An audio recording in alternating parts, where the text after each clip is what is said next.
Hi everybody welcome to honey stories. నేను మీ Lakshmi. Devil wife second episode. Friends, పరస్త్రీ వ్యామోహంలో పడిన వరుణ్ సండే కూడా బయట ఎక్కువ టైం ఉంటున్నాడు. లేటుగా ఇంటికి వచ్చి తన నాన్నని చూసి ముద్దులకే బుజ్జి బేబీలు ఇద్దరూ డాడీ అంటూ సంతోషంగా పిలిచి దగ్గరికి వెళ్ళబోయారు. హే, బయట నుండి వస్తుంటే పిల్లల్ని అలా మీదకు పంపేస్తావే అని చిరాకు పడ్డాడు వరుణ్. తన డాడీకు దగ్గరకు తీసుకుపోగా అరవడంతో చినబోయిన మొహాలతో దూరంగా జరిగారు. బంగారులు మీరు ఇలా రండి, డాడీ ఫ్రెష్ అయ్యి ఎత్తుకుంటారని పిల్లల్ని దగ్గరకు తీసుకుంది శ్రావణి. పిల్లల మొహం చూసి కూడా ఏమీ పట్టనట్లు టవల్ తీసుకుని వాష్రూమ్కి వెళ్ళిపోయాడు. డాడీ ఎందుకు అరుస్తున్నాడు మమ్మీ అంటూ బెంగగా అడుగుతాడు బాబు. డాడీకి డెవిల్ పట్టింది అన్నయ్య, అందుకే అరుస్తున్నాడు అంటూ తన చక్రాలాంటి కళ్ళను అటు ఇటు తిప్పుతోంది పాప. పాప ఎక్స్ప్రెషన్ చూసి పక్కుని నవ్వేసింది శ్రావణి. అదిగో మమ్మీ నవ్వింది చూడు అన్నయ్య, డాడీకి డెవిల్ పట్టింది బాబోయ్ అంటూ భయంగా చూసింది బుద్ధది. అని తప్పు, అలా అనకూడదు డాడీ, వింటే మళ్ళీ కోప్పడతారు అంటుంది శ్రావణి. నాకు నచ్చలేదు, నేను డాడీతో మాట్లాడను, అన్నయ్య నువ్వు మాట్లాడకు అంటూ అన్నకు శుద్ధులు చెప్పింది బుడ్డది. హనీ, ఏంటమ్మా అనొచ్చా అంటూ దగ్గర తీసుకుని, మీరు చిరాకు పడితే పిల్లల మనసులు నొచ్చుకుని మీ మీద కోపం పెంచుకుంటున్నారు, ఎందుకు ఇలా అంటున్నారు అనుకుంది బాధగా శ్రావణి. వాళ్ళని పట్టించుకోకుండా బాత్ చేసేసి నైట్ ట్రాక్ వేసుకుని ఉదయం నుండి తెగ కష్టపడ్డాడేమో. బెడ్ మీద అలాగే పడుకుండిపోయి నిద్రపోయాడు వరుణ్. ఎంతకీ భర్త బయటికి రాకపోవడంతో తనే లోపలికి వెళ్ళింది శ్రావణి. డీప్ స్లీప్లో ఉన్న వరుణ్ని చూసి బాధ సుడులు తిరిగి గిర్రున్న వెనక్కి తిరిగి వచ్చేసి పిల్లల్ని మరో రూమ్లోకి తీసుకెళ్ళి పడుకోబెట్టి వాళ్ళ పక్కనే పడుకుని, భర్త ప్రవర్తనలో విపరీతమైన మార్పు ఎందుకో ఎంత ఆలోచించినా అర్థం కాలేదు ఆమెకు. మధ్యరాత్రిలో భార్య కోసం తడుముకున్నాడు. వరుణ్ పక్కన శ్రావణి లేకపోవడం చూసి ఇది ఎక్కడికి వెళ్ళిందని బెడ్ దిగి బయటకు వచ్చి చూశాడు. హాల్లో లైట్స్ వెలగడం చూసి ఇంత టైం అయినా లైట్స్ ఆర్పలేదు ఏంటి అని పక్క బెడ్రూమ్లోకి వెళ్ళి చూశాడు. పిల్లలిద్దరూ తల్లిని పట్టుకుని ఆదమర్చి నిద్రపోతున్నారు. శ్రావణి ఇద్దరు చుట్టూ చేతులను వేసి తనలో పొదుముకుని పడుకుంది. రాగానే మాట్లాడలేదని అలిగి ఎక్కడ పడుకున్నావా అని లేపుదాం అనుకుని దగ్గరికి వెళ్ళేవాడల్లా మరేమనుకున్నాడో వెనక్కి తిరిగి వెళ్ళిపోయాడు వరుణ్. ఉదయం తన పని తాను చేసుకుంటూ పిల్లల్ని రెడీ చేసి టిఫిన్ పెట్టి లంచ్ బాక్స్ సర్దేసి స్కూల్ బస్ రావడంతో తీసుకెళ్లి ఎక్కించి వచ్చింది. హాల్లో సోఫాలో కూర్చుని మెడ అటు ఇటు తిప్పుతూ శ్రావి కాఫీ ఇవ్వు అన్నాడు వరుణ్. మౌనంగా కాఫీ కలిపి తీసుకెళ్లి టీపై మీద పెట్టేసి వచ్చేసింది. ఏంటి అలిగావని కాఫీ సిప్ చేస్తూ అడిగాడు. మౌనంగా ఉంది తప్పిన సమాధానం చెప్పలేదు ఆమె. అబ్బాయి ఏంటి శ్రావి, ఒకరోజు ఏదో చిరాకులో ఉండి కాస్త కోప్పడితే ఏదో కొంపలు మునిగినట్లు మొహం మార్చావంటూ విసుక్కున్నాడు. మిమ్మల్ని నేనేం నిగ్గు తీసి నిలబెట్టలేదే, ఎందుకు గొంతు చించుకుంటున్నారు అని వాడిగా అడిగి వెళ్ళి ఫ్రెష్ అయ్యిరండి అంది. ఉన్న కాసేపు కూడా మనశాంతిగా ఉంచవా అంటూ కోపంగా లేచి వెళ్ళిపోయాడు వరుణ్. కళ్ళంట నీళ్లు కాచేస్తూ మీ మనశాంతిని నేను చెడగొడుతున్నానా అంటూ ఆమె తర్కించుకుంది శ్రావణి. ఫ్రెష్ అయ్యి రెడీ అవుతూ నాకు లంచ్ బాక్స్ వద్దు అంటూ రూమ్ నుండి అరిచాడు వరుణ్. అరుపు విని బాక్స్ అద్దెదల పక్కన పెట్టేసి అక్కడే చైర్లో కూర్చుంది శ్రావణి. అందానికి మిరుగులు దిద్ది ప్రత్యేకించి రెడీ అయి మరీ వెళ్ళాడు అక్కడే ఉన్న భార్యతో చెప్పకుండా వరుణ్. అది చూసి మరింత దుఃఖం పొంగు వచ్చేసింది శ్రావణికి.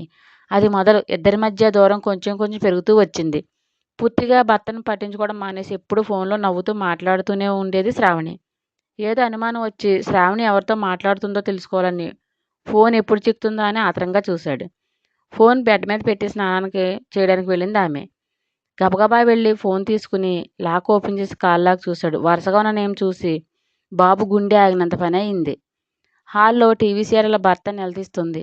ఏ మగవాడు కొమ్ములున్నాయా, నీకే ఫీలింగ్స్ ఉంటాయా, మాకుండవా, నువ్వు తప్పుడు తిరుగులు తిరిగితే తప్పు లేదు కానీ నేను చేస్తే తప్ప అంటూ భర్త నీకి పారేస్తుంది భార్య. మహేష్ అనే నేమ్ చూడగానే వరుణ్ హార్ట్ జెట్ స్పీడ్ అందుకుంది. అదిరిపోతున్న గుండెను చిక్కబట్టుకుని ఎవరి మహేష్, ఒకసారి ఫోన్ చేసి కన్ఫర్మ్ చేసుకుంటే అని చేయబోతూ ఇప్పుడు వద్దు, శ్రావణికి తెలిస్తే గొడవ చేస్తుందేమో అనుకున్నాడు. వాష్రూమ్ నుండి వాటర్ సౌండ్ ఆగిపోవడం విని ఫోన్ యథాస్థానంలో పెట్టేసి బయట హాల్లోకి వెళ్ళిపోయాడు. ఫ్రెష్గా మల్లెమొగ్గల శాండిల్ ఫ్రాగ్రెన్స్ స్మెల్ వస్తుండగా తెల్లని మెత్తగా ఉండే కాటన్ శారీ కట్టుకుని పందిరి మల్లెపూలను గుచ్చి కొప్పులా చుట్టూ పెట్టుకుని మరో సింగిల్ సోఫాలో కూర్చుని ఫోన్ ఆన్ చేసి మెసేజ్ చేస్తుంది శ్రావణి. భార్యని వారకంట చూస్తూ ఒంట్లో సన్నగా సెగపొట్టి బంగాళి మీరు ఇంక బొజ్జోండి అన్నాడు వరుణ్. నాకు తెలుసు ఎప్పుడు పడుకోవాలో, కనిపించడం లేదా నీకు, నేను చదువుకుంటున్నా అని సాగేది చెప్పింది బుడ్డది.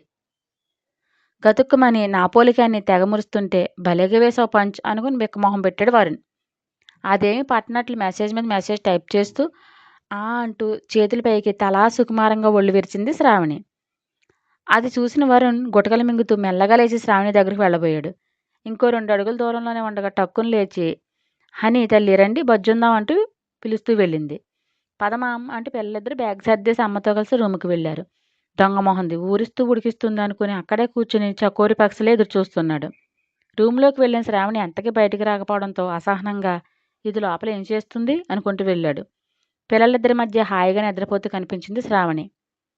మంట నశానానికి ఎక్కి బయట నేను దీనికోసం పడిగాపులు పడి ఏడుస్తుంటే ఏమీ పట్టనట్లే ఎలా నిద్రపోతుందో అంటూ కోపంగా వెళ్ళాడు లేపడానికి. మరి నీకోసం వాళ్ళు ముగ్గురు చాలా రోజుల నుండి ఎదురు చూస్తున్నారు దానికేమంటావు అని వాయిస్ విని శ్రావణి ఒంటి మీద చెయ్యి వేసేవాడల్లా ఆగి చూశాడు వరుణ్. తన అంతరాత్మ ఎదురుగా నవ్వుతూ కూర్చుని ఉన్నాడు. మోహన్ చిట్లించి నువ్వేంటి పో అవతలికి అంటూ కసిరాడు. నేను ఎక్కడికి పోతాను, నీలోనే ఉంటాను, నేను పోతే నేను బయట పాడేస్తారు, అంతే తప్ప బెడ్రూమ్లో ఉంచి పూజించరు అని విక్రించింది అంతరాత్మ. నన్నెందుకు బయట పాడేస్తారు అని మొహం మార్చి అడుగుతాడు వరుణ్. ఎందుకు గెంటకూడదు, ఒక్క రీజన్ చెప్పు అని నొసలేగరేశాడు. ఇది నా ఇల్లు, తను నా భార్య, కాదంటే చంపేస్తాను అంటూ గయ్యమని పడ్డాడు. అబ్బో చాలా రోజులకు నీకు భార్య, ఇద్దరు పిల్లలు ఉన్నారని గుర్తుకొచ్చిందే అని హేళనగా నవ్వి, పరస్త్రీతో కులికినప్పుడు భార్య ఉంది, తనకు ద్రోహం చేస్తున్నానని ఒక రోజు కూడా అనిపించలేదా? కాసేపు ఫోన్ మాట్లాడుతుంటే ఫోన్ చెక్ చేసావు అని దెప్పి పొడిచింది అంతరాత్మ. మౌనంగా చూశాడు. సమాధానం చెప్పుకో, నీకో న్యాయం ఆమెకో న్యాయమా? భర్తగా నువ్వు పట్టించుకోలేదు, అందుకే తను నచ్చేవేలో వెళుతుంది, ఇందులో తప్పే ఉంది? నీకే సుఖం కావాలా, తనకొద్దా?